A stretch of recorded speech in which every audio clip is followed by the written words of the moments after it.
अस्सलामुअलैकुम वरहमतुल्लाहि वबरकातुहू। दुआएं वो फूल हैं जो ज़िंदगी की हर परेशानी में आसानी और कामयाबी की खुशबू बिखेरती हैं।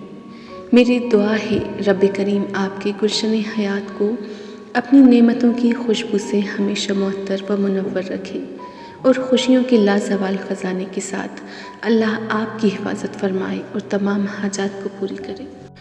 रिश्तों का ना होना इतना तकलीफ तो नहीं होता जितना कि रिश्तों का होते हुए एहसास का मर जाना है। दर्द सबके एक जैसे हैं मगर हौसले अलग अलग हैं। कोई बिखर कर मुस्कुराता है तो कोई मुस्कुरा कर बिखर जाता है। आंसू हर दिल को नहीं पिघला सकते, ये फ़क्त उन दिलों पे असरअंदाज होते हैं जिनमें रब बसता हो।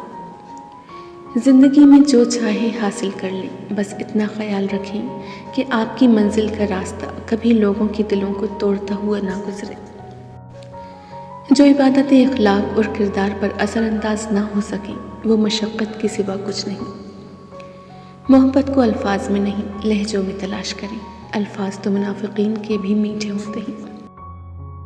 अपने घर के बुज़ुर्गों की आँखें कभी भीगने मत देना, क्योंकि जिस घर की छत से पानी टपकता है उस घर की दीवारें भी कमज़ोर हो जाती हैं। जब तक बंदा लोगों को राज़ी करने में लगा रहता है तब तक उसे हक़ बोलने की तौफ़ीक़ नहीं मिलती। हर चीज़ हमें मिलने की नहीं होती, कुछ चीज़ें खूबसूरत धोखा और बदतरीन शर भी होती हैं। अल्लाह करीम से किसी चीज़ के ना मिलने पर बदगुमान नहीं होना चाहिए। गुरूर और नाशुक्री अल्लाह से दूर करते हैं, जबकि आजिज़ी व शुक्र अल्लाह का क़ुर्ब नसीब करते हैं। इतनी जल्दी दुनिया की कोई चीज़ नहीं बदलती जितनी जल्दी इंसान की नीयत और नज़रें बदल जाती हैं।